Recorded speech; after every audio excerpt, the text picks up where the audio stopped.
Alright, guys, so it is that time. Star Wars finally just came out, and there's been a lot of buzz and a fuck ton of hype surrounding this. Now, the internet is such bitches and babies about spoilers, so let me just say, oh yes, fuckers, it's gonna be full of spoilers, because that's just how I do it around here. So, if you don't want to be spoiled, then fuck off! No, I'm just playing, but not really. Alright, so here we finally go with the continuation of the Star Wars series. Now I'll give you guys a little bit of background on, what I think of Star Wars and stuff, because I don't think I've ever really mentioned it much in any of the LPs or anything I've done before. There hasn't really been much room for it. Because I was thinking about recording like a Star Wars game. The one I would definitely record is it's got to be the best Star Wars game, Knights of the Old Republic. So amazing, so amazing. I did want to record that. I was thinking maybe around the time, when Force Awakens came out right now, but I wasn't able to fit it into my schedule. Now, the Star Wars movies, I think when I was younger, the first Star Wars I ever saw was probably Episode 1, The Phantom Menace. And of course, like any 7-year-old at the time, like I was obsessed. I loved it so much. Like, oh, the lightsabers, the pod racing, it's all so cool. And of course, as I got older and I watched the movie again, it's like, holy shit. Like, honestly, besides the lightsaber fighting and Liam fucking Neeson as Qui-Gon, like, I don't give a fuck about any of these characters. None of them matter to me. And even Natalie Portman is just so young in that it just doesn't click. Like, oh, that is sexy ass Natalie Portman right there. I just don't even feel it. And I saw episode 2 and episode 3, and for the most part, both of them were also quite boring. See, that's my one problem with Star Wars in general. That I feel like I'm like a Star Wars sinner compared to a lot of people. Is that almost every single Star Wars, honestly, except for The Empire Strikes Back, has like really, really long, boring sequences. Like, I know people love that original Star Wars, and I definitely would never call it bad, but you can't fucking tell me that movie does not start out slow as fuck when C-3PO and R2-D2 are walking around that motherfucking desert on Tatooine. That shit is going on for years, man. It's like 30 minutes before anything happens as these robots are just dicking around in the desert. It's like, I don't care about C-3PO and I don't care about R2-D2 ever. They're annoying. Get these fucking bastard ass robots off the screen. I want to see Mark Hamill, aka the Joker, flip that lightsaber into some fucking bitch asses, okay? I want to see Luke Skywalker get down and dirty. Not these goddamn droids walking around the fucking desert, man.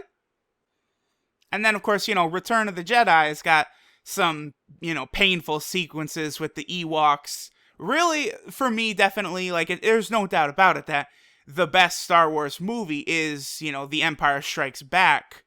And now this movie's come out. And again, like, I like a lot of the Star Wars. I just think there's such huge sequences of these movies where they're boring that it does kind of drag it down. I mean, it's not the biggest problem ever, because, something like Dragon Ball Z or a lot of animes, they have the same type of thing where they have large, filler arcs that people really don't care about. It's like, okay, I don't care about Garlic Jr., I just want to see Super Saiyans fighting. Like, it's the same sort of thing. So we get to The Force Awakens, which came out, and what they're trying to do is similar to like a, X-Men First Class sort of thing, where they have the, well, maybe that's not the best example, but whatever. Okay, so anyway, they have the original trilogy, which is beloved, Harrison Ford as Han Solo, Mark Hamill as Luke Skywalker, Carrie Fisher as Princess Leia.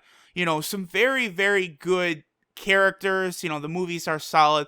The original trilogy beloved.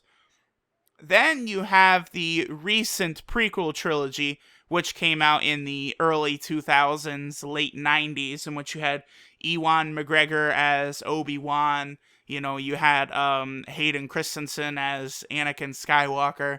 And those movies maybe are not quite so good as the trilogy. And when I say not quite so good, I mean not even fucking close. And what they're doing here is they're going to bring in, a lot of the staples from the original Star Wars trilogy that came out in the late 70s and early 80s, in which they're going to bring back Han Solo, bring back Luke Skywalker and Princess Leia, and then sort of have them pass the torch onto the new generation of heroes that they're going to introduce, which of course is Daisy Ridley as Rey, and then John Boyega as Finn. And, it's very funny, the movie starts out, and, it's like, you can kind of, like, pick up, like, if you've watched the original Star Wars, I'm talking about the very first one that came out in 1977, Star Wars A New Hope, like, it doesn't take very long before you start to, like, realize, like, whoa, wait a minute, this is following a lot of the beats of that original movie, like, a lot of the characters can kind of, like, fit in different places of other characters, and then it's not too long before you realize, like, holy shit, like, this is not, Star Wars Episode 7, this is a remake, like, this is a straight up, cold-blooded remake of Star Wars Episode 4, A New Hope. Like, that's what this is. I mean, really, I think I don't have any problem with that. Like, I would say I thought this was better than the original Star Wars. But it does take a lot of the tension out of the end of the movie because, like, you figure out, like, holy shit, this is just, the same movie as Star Wars Episode 4, so I know what's gonna happen. Like, oh shit, is this the part where, a major character is about to die? Because that happened in Star Wars back in 1977. Oh, yeah, look, that did happen. Oh, are they going to destroy the large Death Star or the planet Star Killer, whatever it's called? Oh, yep, they do it in pretty much the same fucking way. Wow, who would ever thought that would have happened? So, it really, like, just a lot of the tension was drained away from the end of the movie for me. And they really didn't do the best job of disguising which character died. And when it was time for them to die, it became very, very obvious what was going to happen. I'll get into that in a second here. Now, I might as well get into this complaint. I really want to go dig deep into the character of Kylo Ren, played by Adam Driver. Now, in the original Star Wars trilogy, Darth Vader is maybe the most iconic villain ever. I would argue that he is. Most people would probably have Darth Vader as, like, the number one villain, pretty much of all time. And I wouldn't argue that. I think that's definitely a solid choice. So, having Darth Vader, who is, a fucking gangster, voiced by, Sir James Earl Jones, he has maybe the best voice of all time, and it's like, whoa, his character's intimidating, he's got the cape, he's got the helmet, he's just a motherfucking badass. So here in Star Wars The Force Awakens, they bring in Kylo Ren. Now, the very first scene of the movie involves Kylo Ren, and it is apparent, like, he's fucking powerful. He's really, really tough because one of the members of the Resistance, I don't want to say he gets a drop on him, but he does get a clean blaster shot on Kylo Ren. And Kylo Ren, using the Force, he just freezes both the Resistance member, who is actually a major character, his name is Poe, played by Oscar Isaac. Funny enough, Oscar Isaac is also going to be playing Apocalypse in X-Men Apocalypse. He freezes not only Poe, but the blaster shot.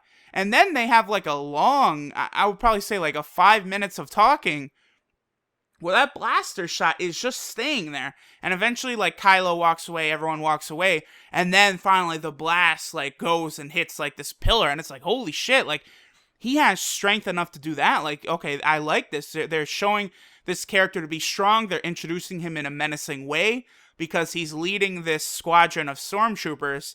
They're now part of something called the First Order. That's what this organization is called. It was the Galactic Empire in the original Star Wars trilogy.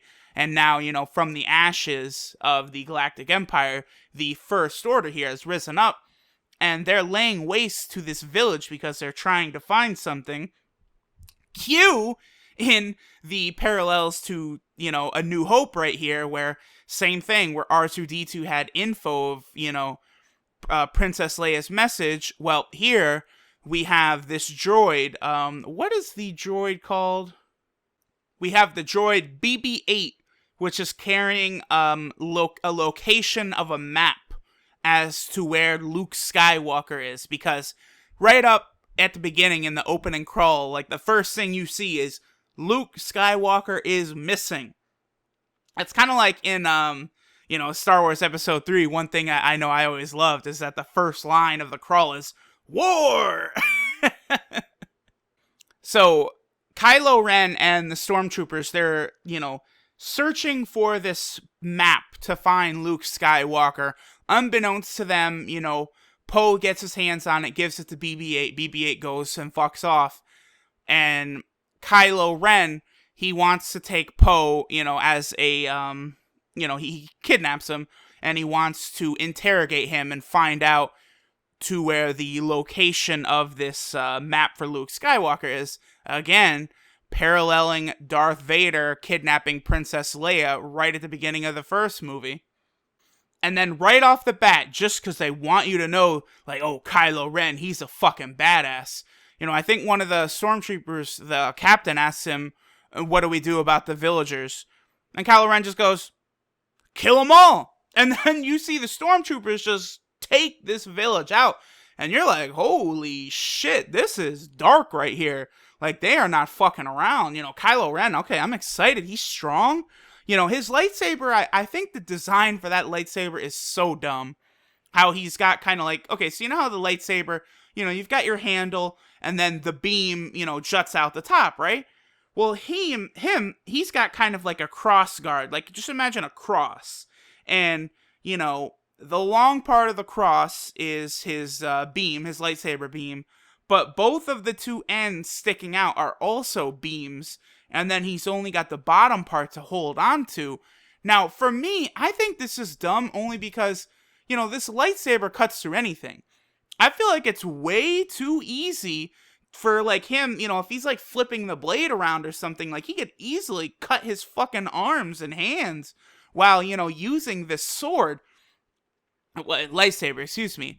Eventually, at the end of the movie, when he's battling Finn is using a lightsaber. He's actually using Luke and Anakin's old lightsaber.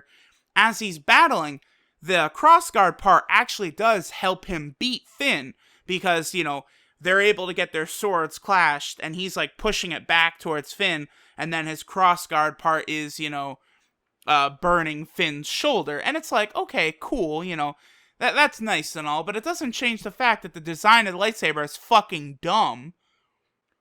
The one part about it I'll say is cool, though, is that it is something unique.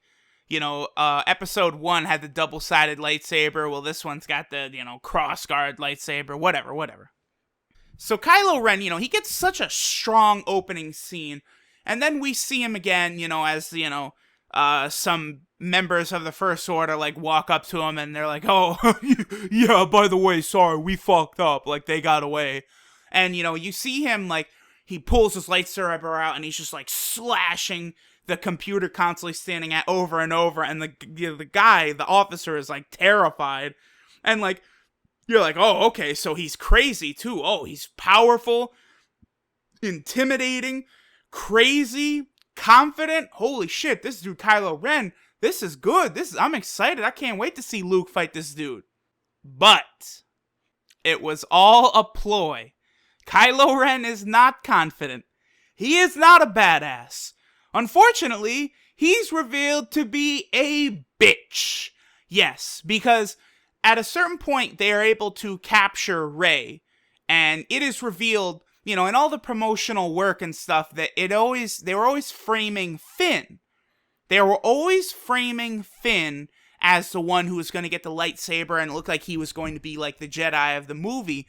But Finn is just, kind of he just gets the lightsaber and he's trying to give it to Rey. Rey is the actual Jedi. She's the one who is very, very force sensitive. And Kylo Ren, he's trying to interrogate Rey. And, as he's trying to use his force powers, she's resisting. And he takes his helmet off. And this is where, the movie just gets hurt by him being such a bitch. He takes his helmet off. Up until that point, you're like, yo, Kylo Ren. He's not Darth Vader, but he is, he's creeping up on him. At this rate, Kylo Ren might be, just as cool as Darth Vader. But he takes that fucking mask off, boy, and let me tell you, it almost ruins the movie. He is like, he looks like a 17-year-old boy. Like, you could tell he's got no hair on his nuts. He's not growing facial hair. He's just like a child. Like, this is not like a supreme commander of evil. And, I'm not just complaining about his looks, because he opens his mouth and he's got that whiny voice. And, as it moves forward from this point on, after he took his helmet off, he's just a big, whiny fucking bitch. The rest of the movie. It's like, there's two Kylo Rens. We have the Kylo Ren until he takes his mask off, where he's, a Darth Vader imitation. And then we have Kylo Ren after he first takes his mask off, where it's like, oh, he's revealed to be nothing but a big bitch. So much so that I was watching the movie with my friend Manny. We were sitting there watching it. And as soon as Kylo Ren first takes that mask off, Manny lets out an audible laugh in the theater. And again, we saw this on Saturday. So we saw it on the day after it came out. We saw it on Saturday the 19th. And so, pretty much everyone in the theater, I don't know for sure, but I would hazard a guess that this was all their first time seeing the movie. And, everyone is dead silent throughout most of it, besides, some key events where, like, they're clapping or stuff. And, he takes his helmet off. The theater's silent except for the movie. And then you just hear Manny go, ha! And it's like, oh boy, this Kylo Ren, this is not looking good. And several scenes later, when Kylo Ren takes his mask off again, Manny turns over to me and he goes, here's who this character reminds me of. And he shows me a picture of JD from Grandma's Boy. The guy who's dressing up like the Matrix. It's just like, wow, okay, so this character is supposed to be,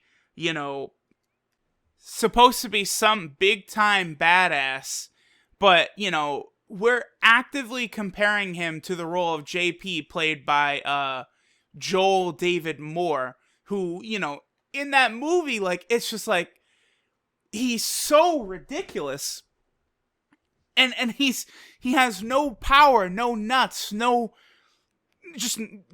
nuts is the best way I can describe it. He's not intimidating. He's not a man. This is the same problem, I think, because I haven't seen the movie yet, obviously, but I think I'm going to have this problem with the Batman vs. Superman, and they're trying to introduce Jesse Eisenberg as Lex Luthor. I don't want some scrawny little kid, coming up here to Bruce Wayne, and, then the actor playing Superman, Clark Kent. Well, I know, yeah, okay. But Clark Kent, is Diesel. Bruce Wayne is Diesel. They're men. And then this little scrawny kid comes in like, hey, guys. Oh, this is Bruce Wayne and Clark Kent. And it's like, yo, bitch, shut the fuck up. Like, they couldn't have gotten, Walter White, Bryan Cranston to do this role. They couldn't have gotten Denzel Washington, an actor with nuts. It's the same thing here in Star Wars with Kylo Ren. I wish they had gotten an actor who was a little more, I don't know what the right word is, just intimidating, manly. I want this guy to be tough. Not like, he looks like he's just, a whiny little bitch-ass high school kid. And it's like, damn, like, it's hard to take him serious as, a Sith Lord. Oh, the dark side of the Force, so powerful. But he's, this whiny little bitch. Like, it's like, well, come on. I mean, I see that they were going for having him indecisive because his training's not complete. He's not all the way over to the dark side of the Force. But, It doesn't stop the fact that he's a bitch, okay? Like, cold-blooded, he's just a bitch. And it doesn't help that it's revealed that he is actually Leia and Han Solo's son. So, he's related to Luke. Luke was training him, and they don't really get into details of it. Obviously, they're going to save it for some of the later movies because now the Star Wars franchise is about to be reintroduced big time. They're going to have so many movies coming out, episode 7, episode 8. They might have a Han Solo movie, a Boba Fett movie, all this shit. So they don't really get too far into the details of exactly why Kylo Ren betrayed Luke and didn't become a Jedi, but essentially became a Sith Lord, a dark side of the Force user. And Han Solo, at one point towards the end of the film, he's trying to bring Kylo Ren back, to the light side. Like, come back. Fuck the First Order, they're bitches. Come back, you're my son. And this is the scene I was talking about earlier where they're standing, like, on this bridge over a large, like, empty chasm. And, like, the way they're framing the camera and stuff, like, you could see, like, holy shit. Is this dude, Kylo Ren, this pussy, about to kill Han Solo, who is, like, the man of men? Like, this is the character that everyone loves. Back in the 80s, I remember hearing people say, like, George Lucas wanted everyone to want to be Luke Skywalker. But everyone, after watching these movies, they wanted to be Han Solo. Fuck Luke, I want to be Han Solo. Swashbuckling cowboy in space, man.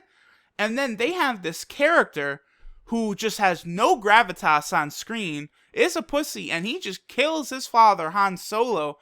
And I feel like it's a scene that if they had done it in a better way, it would have been so emotional. But I mean, I just felt like that death scene was so empty. I don't know what it was. Maybe it was because it was so, like, transparent, like, oh, this is really about to happen. But, like, I feel like the death of Han Solo should have been a little more, I mean, I guess glorious. There should have been more to it. I mean, it was a touching moment where, so Kylo Ren sticks his fucking lightsaber through Han Solo's chest, and before Han Solo falls over the side into this, chasm, he does put his hand on Kylo Ren's face, because it's his son, and, then he falls to his death, and it's like, wow, I mean, that part was good, but I feel like they could have given Han Solo a little bit more of a proper send-off, and it does feel like they're definitely going to be bringing him back again, which is funny, because I know Harrison Ford does not want any part of this Star Wars franchise, but just when he thinks he's out, they keep bringing him back in.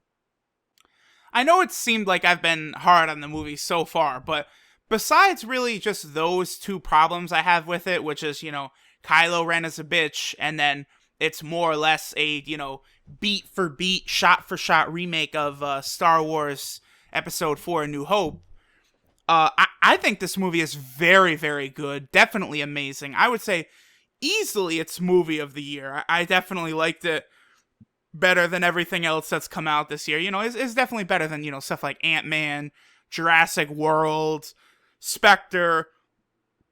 This Star Wars movie was just, everything else was just so on point. Like, you could tell that they used a lot of practical effects for a lot of the aliens, and it really shows because practical effects, they always look better than CG.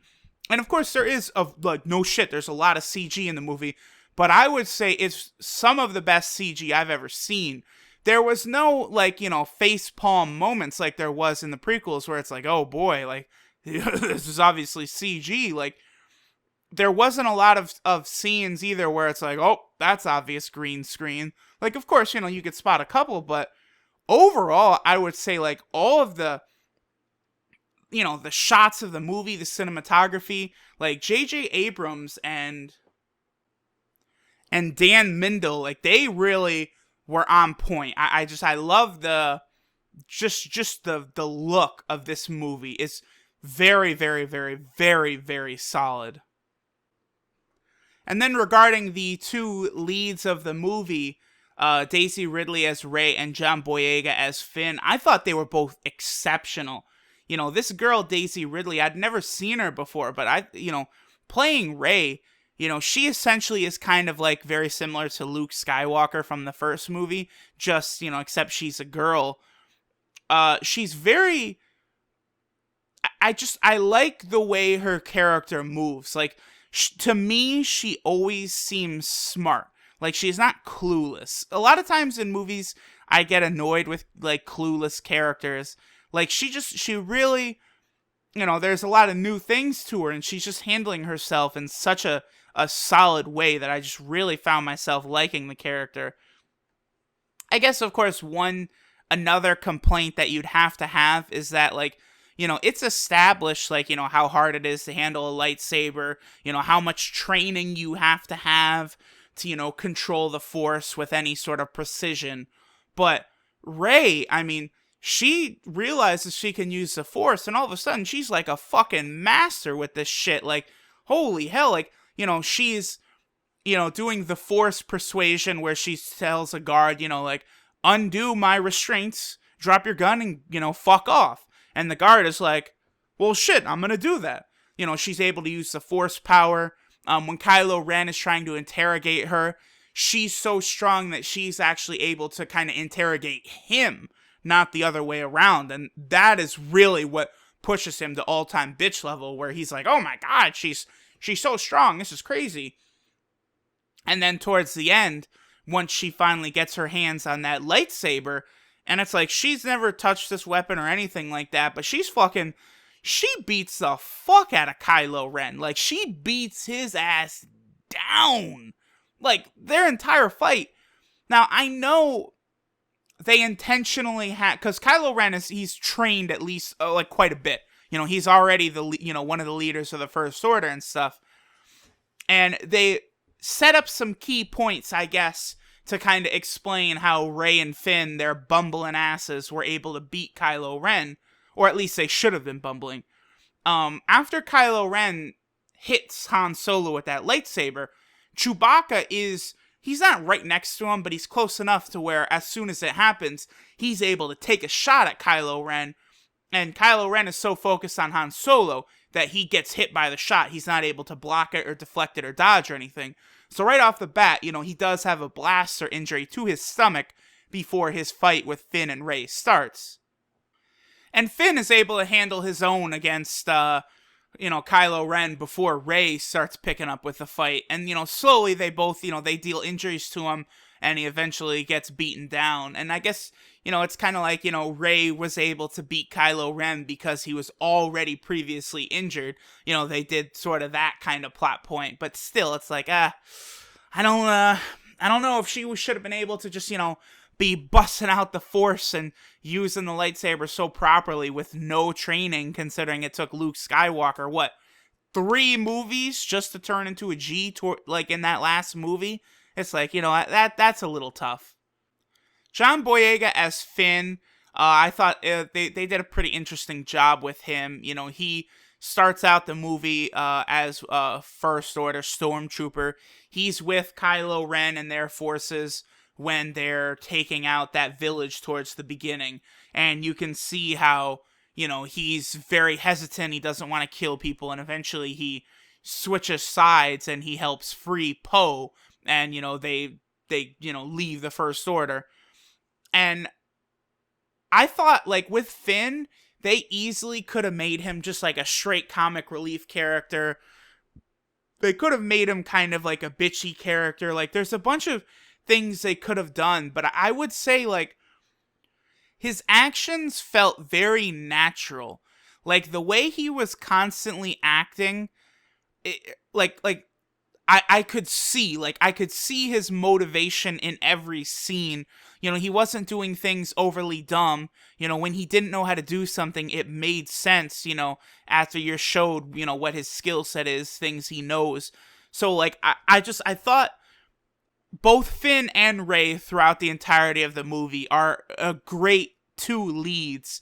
And I think that's one thing that really helps this movie out so much, is how likable both Rey and Finn are. I mean, there's not one moment where, they do something dumb and like that's stuck in my head. Like, I can't believe that character's a fucking retard like that.